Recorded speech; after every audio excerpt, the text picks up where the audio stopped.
Deuxième partie. La pauvreté. La pauvreté naturelle. Récollection du 24-25 novembre 1973. Première instruction. J'avais la dernière fois abordé le commentaire de la dernière lettre aux amis sur les vœux. Je vais continuer. Et je vais m'attarder plus que je ne m'y attendais sur certains, sur tous les points soulevés par cette lettre. La dernière fois, j'avais parlé du vœu de chasteté, de la sagesse de la chasteté et de la folie de la chasteté. Il me semble que j'avais abordé ces deux points-là. Non? Oui. Bon. Je vous avais dit la folie de la chasteté, par où elle se distingue de la sagesse de la chasteté, sur laquelle je n'ai pas besoin de vous dire grand-chose. Ce qui caractérise la folie de la chasteté, c'est cette perception de la folie avec laquelle Dieu est jaloux de nous. Dieu est jaloux de notre cœur et de notre corps qu'il a créé pour la gloire. À ce sujet, je me rappelle encore le père Chauvat disant à des étudiants, lui posant des questions et des pièges plus ou moins classiques sur la chasteté, Castler, le savant dont je parle au catéchisme, et qui expose ses difficultés au point de vue de la foi, dit qu'une de ses grandes difficultés face à l'Église catholique, c'est sa morale sexuelle, qu'il n'admet pas. Alors, il n'est pas le seul. Il y a toutes sortes de révoltes, pas seulement de difficultés, mais de révoltes courantes chez les incroyants et même les chrétiens touchant la morale sexuelle dite de l'Église, et qui n'est pas du tout une morale sexuelle de l'Église, qui est une morale sexuelle tout court. Naturelle ou surnaturelle, sage ou folle, c'est une autre affaire, mais c'est pas une invention de l'Église, c'est pas des lois d'Église. Alors on lui posait donc les pièges, ou les choses trappes, ou les objections, ou les révoltes classiques à ce sujet, et il a répondu, écoutez, si vous n'êtes pas d'abord convaincu de la résurrection des corps, et que votre corps est fait pour la résurrection avec Jésus-Christ, fichez-moi la paix avec la sexualité, et avec cette morale. Faites ce que vous voulez. Bon, c'est un point de vue qui n'est peut-être pas d'une orthodoxie thomiste absolue. Je lui ferai grâce. Il y a quand même une morale naturelle. Mais sa réaction est saine. Et pour un chrétien, en tout cas, la morale naturelle est impraticable. Et cette situation dans laquelle nous sommes face à une morale naturelle impraticable, nous ne pouvons nous réconcilier avec elle que dans la perspective d'une morale surnaturelle qui, elle, est praticable par la grâce et la toute-puissance de la grâce et de la gloire de Dieu, ce qui est impossible aux hommes est possible à Dieu, et dans la perspective d'une résurrection et d'une explosion éternelle, dont justement les explosions sexuelles ne sont qu'un très très petit aperçu. Alors qu'une fois qu'on a compris ça, vraiment compris ça, on n'est pas plus malin pour autant, on n'est pas moins pécheur pour autant, mais au moins on peut se réconcilier avec la lumière de la chasteté chrétienne, soit prise dans sa sagesse, qui consiste à éviter les désordres, soit prise dans sa folie, qui consiste à pressentir la folie même de Dieu à notre égard. Voilà ce que je vous avais dit, très rapidement résumé, sur la folie de la chasteté et le vœu qui lui correspond. Eh bien, nous parlerons pendant cette récollection, peut-être pas seulement de la pauvreté, mais enfin, j'ai l'intention de m'attarder assez sérieusement sur la sagesse de la pauvreté chrétienne et sur la folie de la pauvreté chrétienne. C'est quelque chose d'une importance évidente, je pense que, parce que ça hante tout le monde. C'est un fait psychosociologique indiscutable. Tout le monde est hanté par le problème de la richesse et par le problème de la pauvreté.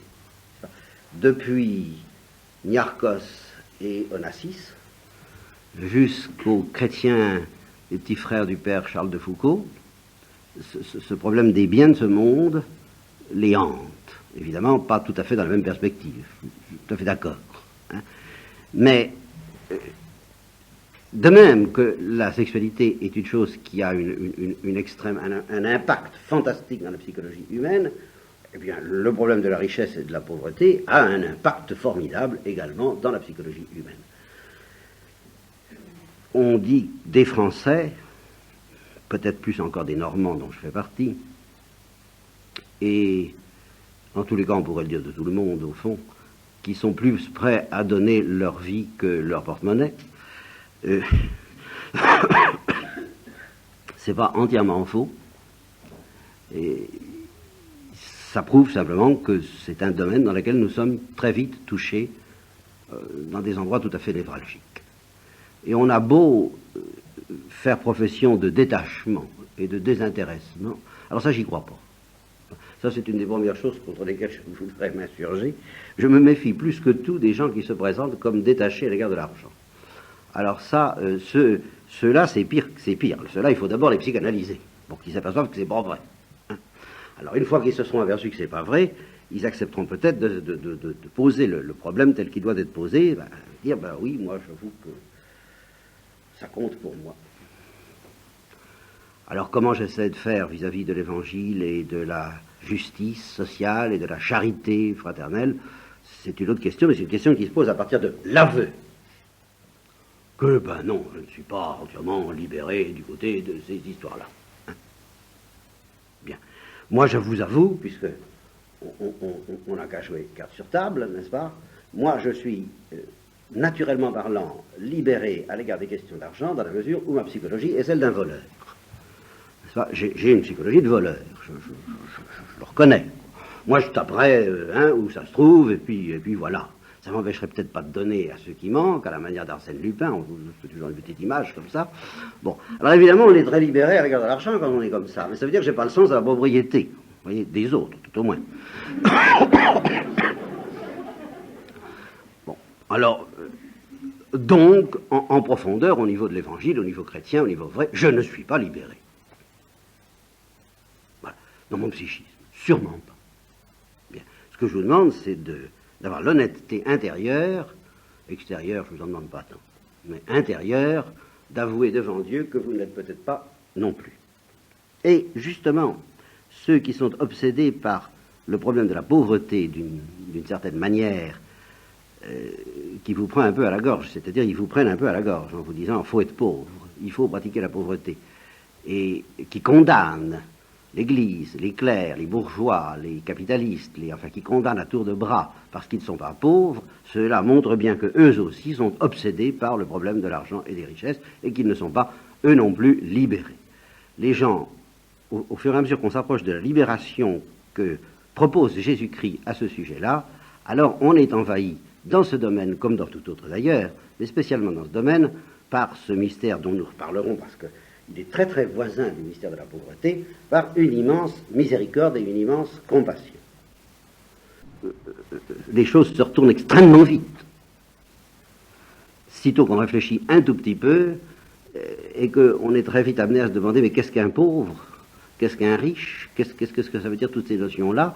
À ne pas se précipiter sur des statistiques sociales, des revenus, des choses comme ça.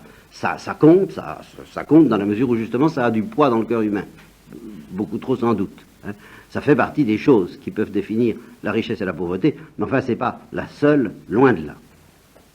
Alors, pour vous montrer que c'est quand même complexe, j'avais repéré déjà en 5 minutes 4 sortes de pauvreté et qui se mélangent, et enfin deux types de distinction, une pauvreté naturelle et une pauvreté surnaturelle, et puis ce que j'appelle alors, sur quoi je vais revenir ça certainement, la sagesse de la pauvreté et la folie de la pauvreté. Alors, j'ai résisté à la tentation de m'embarquer dans toutes ces distinctions, de vous en faire part et de vous en accabler. Nous laisserons de côté tout ce qui concerne la pauvreté naturelle, nous nous contenterons de la pauvreté surnaturelle, la pauvreté chrétienne ou la pauvreté évangélique, et nous cesserons seulement de distinguer entre la sagesse de la pauvreté et la folie de la pauvreté. Mais je me disais, en réfléchissant sur tout ça, c'est très complexe, il y a toutes sortes de formes de pauvreté. Qu'est-ce qu'elles ont de commun? Car les paroles évangéliques concernant les pauvres, bienheureux les pauvres, rien que le fait qu'il y ait un texte de Luc ou de Matthieu, je ne sais plus lequel, je crois que c'est Luc, où il y a bienheureux les pauvres tout court, tandis que Matthieu c'est bienheureux les pauvres en esprit ou les pauvres spirituels, rien que ce fait-là montre comme c'est mystérieux, parce qu'on ne peut ni se contenter de dire c'est la pauvreté spirituelle qui compte, ni se contenter de dire c'est la pauvreté matérielle qui compte. Vous voyez, on est obligé de tenir compte à la fois d'une vue matérielle et d'une vue en profondeur de la notion de pauvreté. Les deux sont vrais. Et si on se réfère à la tradition d'Israël, où on parle des pauvres de Yahvé, notion qui est propre à la tradition juive, c'est-à-dire que vous ne la trouvez pas dans les autres religions, eh bien, c'est incontestablement la pauvreté matérielle qui est visée, et peut-être aussi une certaine attitude. Et là, on se rapproche de la pauvreté spirituelle, de la pauvreté en l'esprit. Mais qu'est-ce qu'il y a de commun à toutes ces formes de pauvreté? Parce qu'il y a une chose qui est commune, c'est que Dieu a pitié. Et c'est ce qui caractérise le pauvre, c'est celui dont Dieu a pitié. Et si on pousse un tout petit peu les choses, on dira c'est celui dont les hommes risquent de ne pas avoir pitié et dont Dieu a pitié. Si vous définissez ça comme ça, je crois que vous vous approchez beaucoup de la notion tout à fait propre à l'Évangile. Parce que d'abord, vous n'excluez pas la richesse. C'est un fait que les gens qui n'ont pas le sou, eh bien, les hommes ont tendance à ne pas en avoir pitié. Ça, c'est sûr.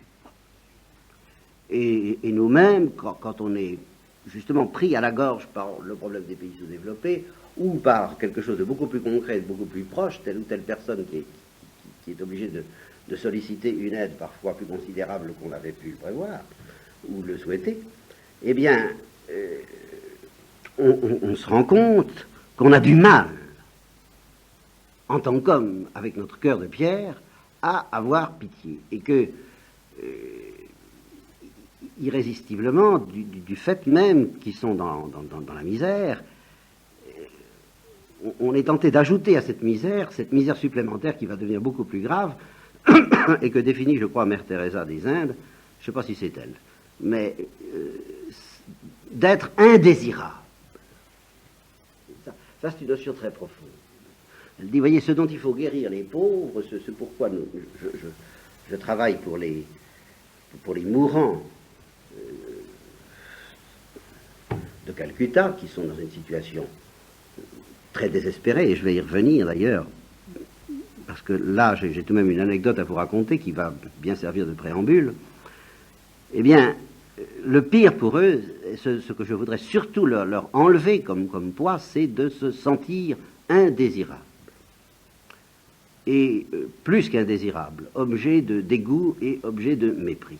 Et c'est là-dessus que j'ai tout de même une anecdote à vous raconter, c'est que je connais quelqu'un qui s'est converti au christianisme après avoir fait beaucoup de recherches spirituelles dans différentes traditions d'ailleurs, dont les traditions hindoues ou para-hindoues, et qui, justement, attiré par l'Orient, est allé en Inde, et alors qui, en découvrant la misère, mais l'invraisemblable misère physique et morale des gens qui peuplent les rues de Calcutta en particulier, est revenu en disant, en colère, il est revenu en colère.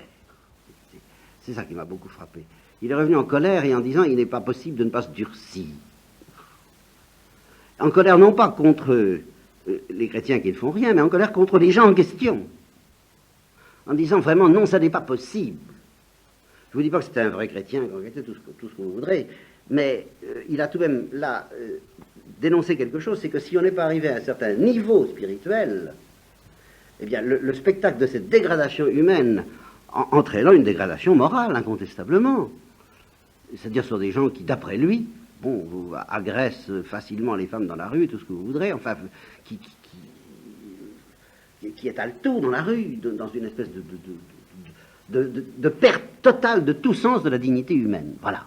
Alors ça l'a dégoûté, ça l'a écœuré, et comme justement, moi c'est comme ça que je reconstitue, je dirais, la psychanalyse de son cas, il a vu qu'on ne pouvait pas s'en sortir avec la sagesse de la pauvreté, qu'il n'y avait qu'un moyen, c'était de plonger dans la folie de la pauvreté, ne se sentant pas capable, ce que je comprends d'ailleurs très bien, de plonger dans la folie de la pauvreté, eh bien, il a déclaré qu'il n'y avait qu'une solution, c'est de s'endurcir. Puis il l'a dit carrément. Que ces gens-là méritent que ça. Bon, eh bien, je crois qu'avant de jeter la pierre à notre tour à un mouvement de ce genre, il faudrait être sûr qu'on ne risque pas d'en faire autant. Et pour ma part, je ne m'inscris pas du tout comme à l'abri d'une réaction de ce genre si ça se produisait. Et le seul espoir que j'ai de ne pas l'avoir, c'est justement ma supplication assez permanente que Dieu me protège et me préserve d'avoir un mouvement pareil devant certaines choses ou devant certains êtres. Par conséquent, je proclame que, au-delà d'un certain seuil, l'homme n'a pas pitié. Voilà. C'est pas vrai. Naturellement parlant, c'est pas vrai. Mais Dieu a pitié. Voilà. Et c'est ça, le pauvre, selon l'Évangile. Oui, c'est celui dont Dieu a pitié, alors que les hommes n'ont pas pitié. C'est celui qui est indésirable aux yeux des hommes, mais qui n'est pas indésirable aux yeux de Dieu. Voilà le pauvre. Et alors, voyez, cette notion-là devient immédiatement très analogique. Parce que vous avez dans notre société, dans notre famille peut-être, qu'est-ce que j'en sais moi, des gens qui ont tel ou tel tard, tel ou tel défaut, telle ou telle misère, peut-être psychique éventuellement, tels qu'ils sont indésirables. Et tel que vraiment, humainement parlant, il n'y a pas moyen, quoi. Il n'y a pas moyen, on ne peut pas. Là, c'est pas une question d'argent. Quelquefois, ils sont bourrés de fric, mais ce sont des malades. Ce sont des malades, alors on les écarte. Et vous, ça c'est... Et on ne peut pas faire autrement. Enfin, humainement parlant, moi, je ne me sens pas capable de faire mieux. Simplement, tout ce que je peux faire, dans un premier temps, nous n'allons pas loin ce soir, nous établissons les notions. Je dis, même les gens que nous écartons, soit parce que nous ne pouvons vraiment pas faire autrement, soit parce que même nous sommes convaincus qu'il faut les écarter, après tout, ça peut arriver, que la sagesse chrétienne, la sagesse de la charité prudente, raisonnable, et de la pauvreté prudente et raisonnable, oblige à écarter certaines gens qui sont vraiment trop invivables, trop insupportables, trop odieux, à tout. Bon, on les écarte, il n'y a rien à faire. Ben, il faut au moins savoir une chose, et le reconnaître dans la prière, c'est que Dieu ne les écarte pas. Et là-dessus, déjà là-dessus, je serais assez féroce et assez farouche, parce qu'il y a beaucoup de gens qui s'imaginent, et alors là, ils sont pas allés au fond du sacre, ils sont pas allés au fond du problème, qu'il y a toujours moyen, humainement parlant, de ne pas écarter certains êtres. Alors, ils en sortent, je ne sais pas trop comment, à coup de ce qu'on appelle le surmoi en psychanalyse, n'est-ce pas? Suffit d'être généreux, suffit de chercher la trace de bien qui rôde dans tout être, il y a toujours quelque chose à trouver, à chercher, ayant un regard constructif, n'est-ce pas, et on trouvera bien, et on les réconciliera. Bon, ben moi je veux bien que ça marche 9 fois sur 10, il y a quand même une fois sur 10, ou une fois sur 100, une fois sur 1000, où ça ne marchera pas, vous n'y arriverez pas. Il y a quand même des cas. Admettons tout ce que vous voudrez, il y a des cas où vous n'y arriverez pas. Soit parce que c'est tellement infrahumain qu'il n'y a plus rien à faire, soit parce que, sans être complètement infrahumain, il y aura chez l'individu en question une tare qui, non, ça passe pas. Un autre, ça passera, mais vous ne pouvez pas. C'est, non, il n'y a pas moyen. Ça arrivera. Alors, je dis, si justement vous n'avez pas compris que ce que Dieu demande avant tout, ce que Christ demande avant tout, c'est qu'on comprenne que lui ne méprise pas, ne repousse pas, n'écarte pas, ne rejette pas. Même quand vous ne pouvez pas faire autrement. Et avec peut-être d'excellentes excuses. Ben, si vous n'avez pas compris ça, vous n'avez rien à faire avec le Christ. Car le Christ vient vous dire, tu vois, il y a quand même des limites à ce que tu peux faire. Il y a tout de même des gens que tu es obligé d'écarter, ou de mépriser, ou de piétiner. Alors, si tu ne te tournes pas vers moi, parce que ce qui est impossible aux hommes est possible à Dieu, parce que tu n'as pas de pain, et que moi j'en ai. J'ai du pain même pour ceux-là. J'ai de quoi dans mon grenier, même pour les plus déshérités. J'ai ce qu'il faut. Si tu ne tournes pas vers moi, tu ne pourras pas. Alors, voyez ce que nous donne simplement cette définition du pauvre. Celui dont, à quelque titre que ce soit, les hommes n'ont pas pitié, et dont Dieu a pitié. Celui qui, à quelque titre que ce soit, est indésirable pour les hommes, et qui n'est pas indésirable pour Dieu. Voilà la notion du pauvre. Bien. Là-dessus, eh bien, je dis qu'il nous est demandé une certaine sagesse de la pauvreté, et qu'il nous est proposé à certains d'entre nous, facultativement, une folie de la pauvreté dont nous essaierons de parler demain. Je commençais par vous parler un peu de la sagesse de la pauvreté. Je pourrais définir la pauvreté d'une autre façon que celle que je viens de vous dire là, qui est tout de suite, qui va presque trop vite au fond des choses, parce que, je vous dis, le pauvre, c'est celui qui est indésirable. Je pourrais vous dire tout simplement, le pauvre, c'est celui qui n'est pas riche. Définition très simple. Mais qui va nous obliger à scruter une autre notion, très évangélique aussi, celle-là, qui est la notion de richesse. Qu'est-ce que c'est qu'un riche? Alors, je définis un riche, quitte à ce que ça soulève d'autres problèmes, celui qui est maudit par l'Évangile. Voilà, c'est la parole est dite dans l'Évangile. Malheur à vous, les riches. Qu'est-ce que c'est que ces gens-là? Ah ben, on va voir. Est-ce que c'est une question de revenus? Ben, c'est justement ce qui ne paraît pas absolument évident. Il y a des gens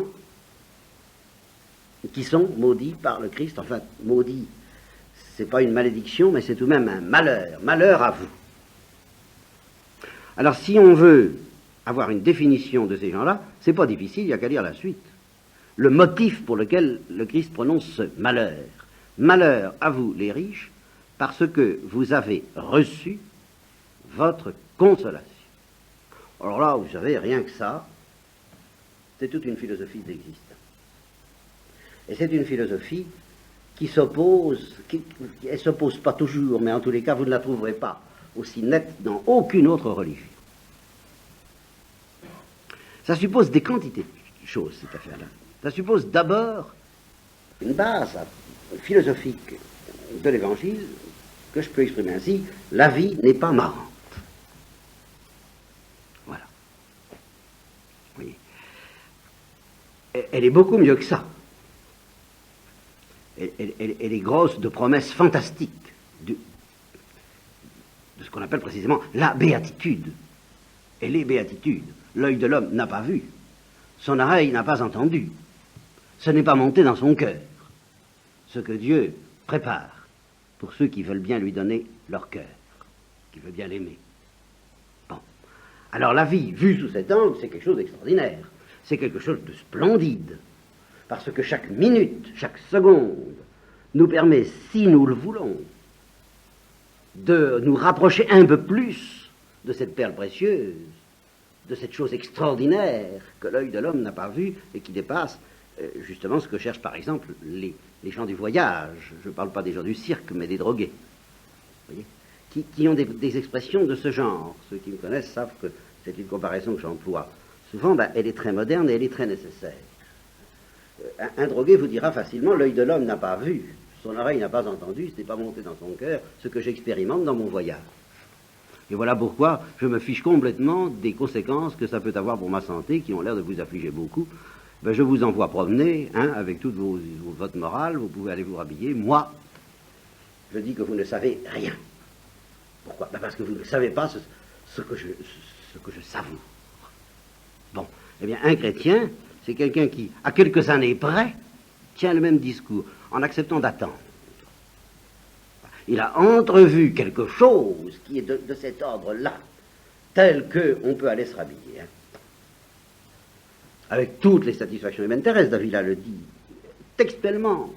Elle dit, mais ceux qui ont même simplement un avant-goût de ce qui nous attend, mais ceux-là, ils rient de tout ce que recherchent les hommes, ça leur paraît vraiment ridicule, stupide de chercher des choses pareilles, et ils savent qu'ils ont déjà reçu 100 fois plus le centuple par ce simple avant-goût, qui n'est rien par rapport à ce qui nous attend. Ce voyage, justement, le grand voyage, l'œil de l'homme n'a vraiment pas vu ça. Alors évidemment, vu sous cet angle, la vie est merveilleuse. La vie est tout à fait belle, parce que d'abord elle comporte de temps en temps de très sérieuses consolations, qui, dit Thérèse d'Avila, sont à elles seules, nous payent de toutes les souffrances et valent infiniment plus que toutes les jouissances que les humains peuvent acquérir par leurs propres moyens sur la terre. Et en plus de ça, ces consolations nous sont offertes comme une promesse, un gage et un avant-goût de quelque chose qui a 14 dimensions de plus, et combien plus par rapport à ce que nous pouvons en goûter sur terre. Dieu nous dit, tu sais, c'est rien, mais vraiment rien, c'est une ombre fugitive par rapport à ce que je te prépare. Et alors là, on ne peut pas être déçu. Et ici, je ne peux pas m'empêcher de faire appel à un argument extraordinaire qu'une femme de bon sens a trouvé récemment, après sa conversion. Elle s'était convertie. de manière assez inopinée d'ailleurs. Et maintenant, bon, c'est une brave femme, c'est une femme très simple, c'est pas une intellectuelle du tout. Enfin, elle affronte, elle aussi, des contestataires, des incroyants. Elle témoigne de sa foi, et une de ces incroyantes lui disait, toutes vos espérances, c'est du vent, tout se termine par le néant. La mort, c'est la fin de tout, et vous vivez dans l'illusion dont parle saint Paul quand il dit « Si nous ne devons pas ressusciter, nous sommes les plus malheureux des hommes. » Eh bien, cette incroyante lui disait exactement ça. Vous êtes les plus malheureux des hommes, vous vous bernez de rêves, alors que la réalité, c'est le néant. Et tous vos efforts pour être vertueuse, pour ne pas vous en payer plein ce que vous voudrez, pendant cette vie, ben, sont stériles, sont vains, et c'est le ricanement des impies à l'égard de ceux qui font des efforts de vertu. Eh bien, elle a simplement répondu, mais qu'est-ce que vous me faites rire? Vous dites qu'il n'y a rien après la mort. Vous dites qu'il n'y a rien. Eh bien, alors je ne serais pas déçu, puisque j'existerais pas. Je m'en apercevrais pas qu'il n'y a rien. Tandis que, si je ne me trompe pas, vous en apercevrez qu'il y a quelque chose. Eh bien, c'est splendide, c'est une petite transposition du pari de Pascal, si vous voulez. Hein? Mais nous croyons vraiment, en effet, qu'il y a quelque chose, et je dis qu'à ce moment-là, la vie vaut la peine d'être vécue, et c'est ce que dit cette personne, oui, je vais oublier, elle dit « J'aurais vécu jusqu'à la fin avec cette immense espérance », mais personne ne me l'enlèvera jamais. Personne ne peut me l'enlever, cette espérance-là. C'est magnifique de vivre avec une espérance de ce genre, alimentée d'ailleurs de temps en temps par de telles consolations que déjà à elle toute seule, ces consolations payent de tout ce qu'on a renoncé. Vous pensez? C'est quand même une vie merveilleuse. Oh, belle vie, disait le curé d'Ars. Bon, j'aurai ça jusqu'au bout. Alors là, oui, dans cette perspective, la vie est magnifique. Mais dans cette perspective-là. Mais si vous quittez cette perspective d'1 millimètre, et que vous revenez justement aux choses qui, plus humainement parlant, à notre faiblesse, sont plus éloquentes, qu'il est bien humain de désirer, et bien aussitôt, je suis obligé de dire la vie n'est pas morte. La seule façon que la vie a d'être merveilleuse, c'est celle-là. Tous les autres aboutissent à cette conclusion, qui d'ailleurs court les rues. La vie, c'est pas drôle. Bien. Or, quand le Christ nous propose justement d'espérer quelque chose de fantastique, il ne nous dit pas que cette espérance va nous délivrer de la constatation quotidienne que peuvent faire les incroyants que la vie n'est pas drôle. Et au contraire, il nous dit faites attention surtout. Je mets une condition expresse à ce que cette espérance vous soit donnée, à ce que cette consolation vous soit donnée, la consolation du consolateur, de l'Esprit Saint qui visite de temps en temps les pauvres, justement. C'est que vous soyez pauvres, c'est-à-dire que vous ne cherchiez pas d'autres consolations. À ça, alors là, je suis farouche. À prendre ou à laisser. Et j'appelle riche quelqu'un qui, avec obstination, c'est pas la faiblesse que le Christ vise, c'est pas le fait d'être lamentable, je l'ai dit assez souvent, c'est pas le fait non, c'est le fait de contester et de tricher en cherchant à se rendre la vie supportable grâce à autre chose que la promesse et au pressentiment de la vie éternelle. Voilà. Voyez, la vie n'est supportable pour un chrétien et tout court que d'une manière authentique que comme ça, grâce au pressentiment et à la promesse de la vie éternelle. Étant entendu, je l'ai dit souvent, il faudra que j'y revienne, que le pressentiment aide à croire à la promesse et que la promesse dépasse encore le pressentiment. De sorte que la promesse s'appuie sur le pressentiment et le pressentiment nourrit la promesse. Grâce au pressentiment, on croit à la promesse. Mais grâce à la promesse, on va bien plus loin encore que le pressentiment. Justement, grâce à la promesse, on espère. Eh bien, la vie n'est supportable que dans cette optique-là. Si donc vous vous arrangez pour vous rendre la vie supportable par un autre truc, par un autre moyen, par autre chose, grâce à autre chose, vous êtes riche.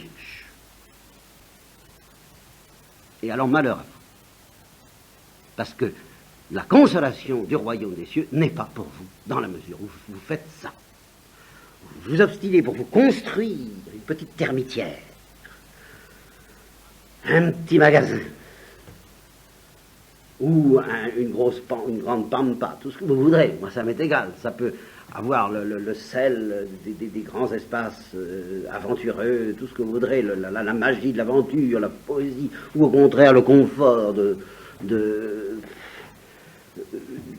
vie équilibrée, tout ce qu'on dit, enfin, vous voyez, ça peu importe, ça m'est égal. Si c'est là-dedans que vous mettez votre consolation, si vous vous réfugiez là-dedans, forcément en vous endurcissant, parce qu'on ne peut pas vivre sans consolation. Donc, vous serez gentil, vous serez aimable, vous constaterez à tout ce qu'on voudrait, tant qu'on ne touchera pas à ça. Mais comme vous ne pouvez pas vous passer de consolation, si vous avez mis votre consolation dans cette chose-là, dès qu'on va toucher à ça, vous allez dire minute, et vous allez devenir méchant, ou dur, ou égoïste, implacablement, injuste socialement, implacablement. Vous voyez, alors, il est évident que les richesses font partie de ces biens qui, de la manière la plus constante et la plus courante, sont le moyen utilisé par les hommes pour se rendre la vie supportable, évidemment. Je me rappelle maman qui disait ça, l'argent ne fait pas le bonheur. Ouais, mais enfin, il y contribue. Vous voyez, ça suppose une certaine idée du bonheur qui pouvait tenter ma mère, pauvre femme comme vous et moi, mais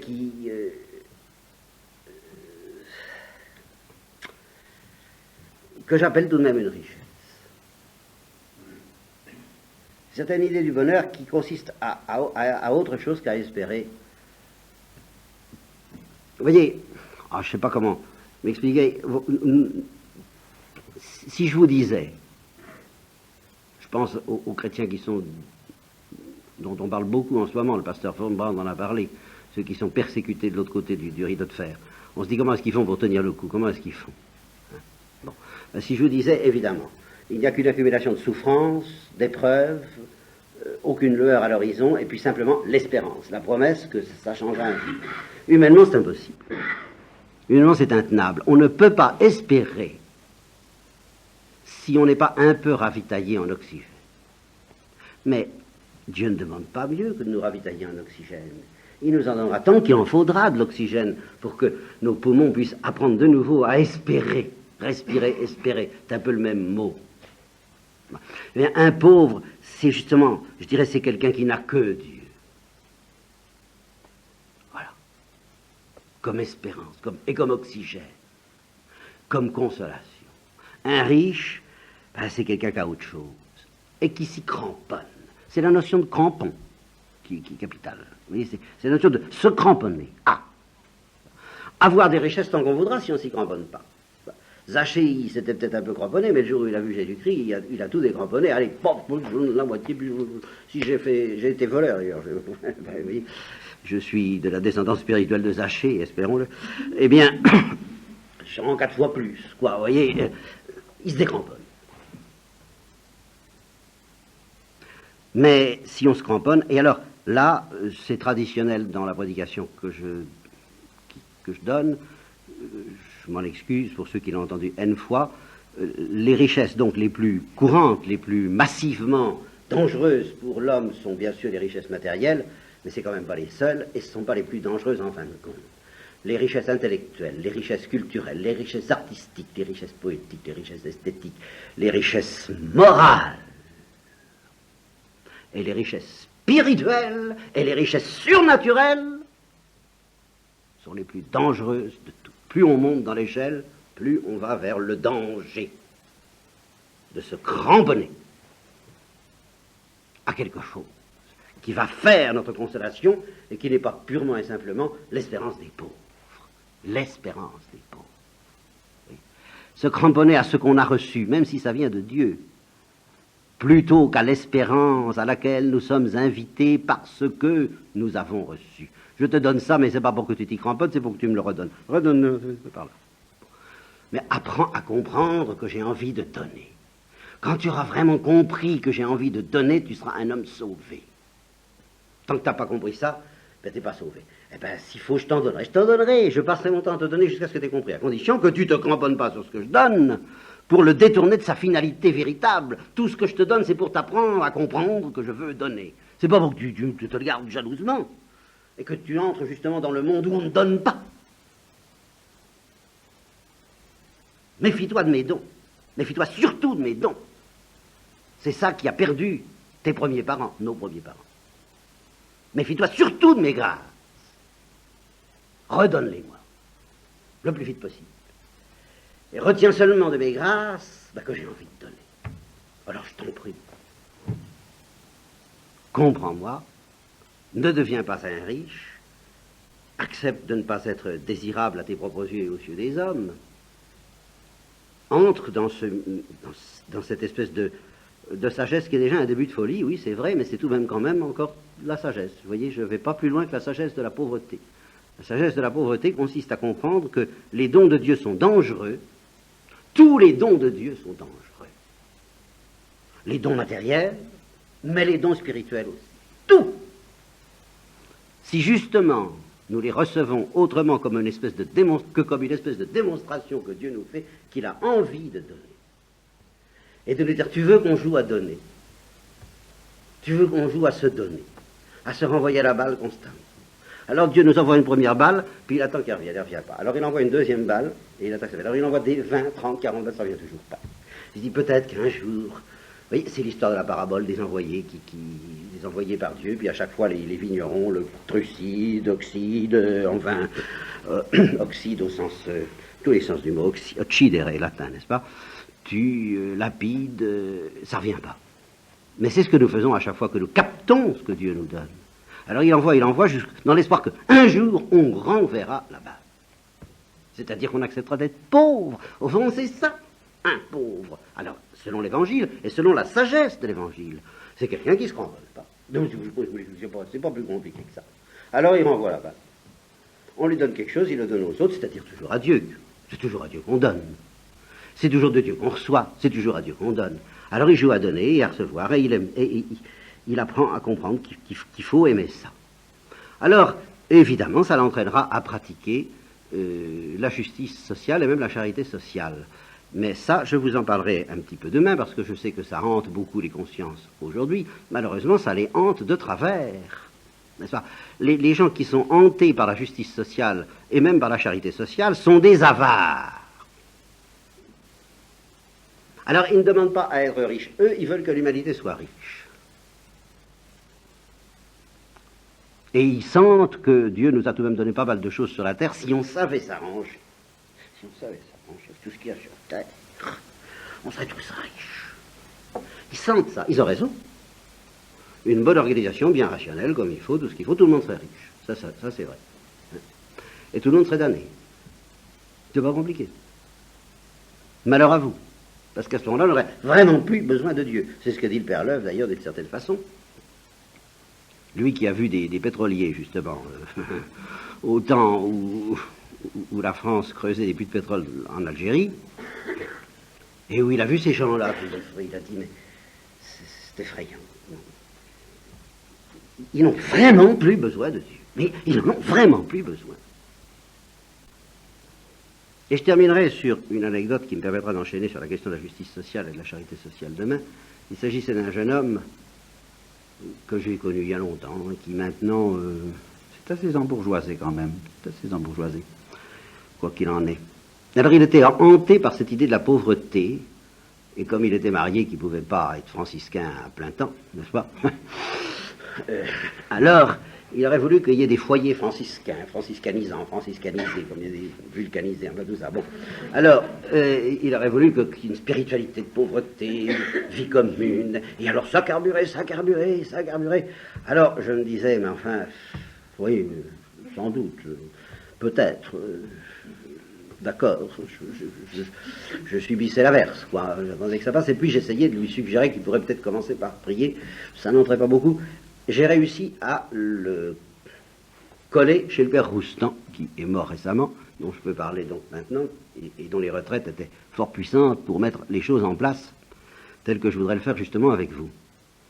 Et alors le père Roustan lui a parlé de Jésus-Christ, de l'amour du Christ, et puis du péché, et puis du jugement dernier, et puis et puis du jugement particulier, et puis de l'enfer, et puis de la vie éternelle, enfin, les grands trucs, quoi, les grands trucs. Et la prière. Alors je l'ai attendu revenir de là, et il a balbutié quelques mots, puis s'est effondré en larmes, en disant « j'avais pas compris, j'avais pas compris ».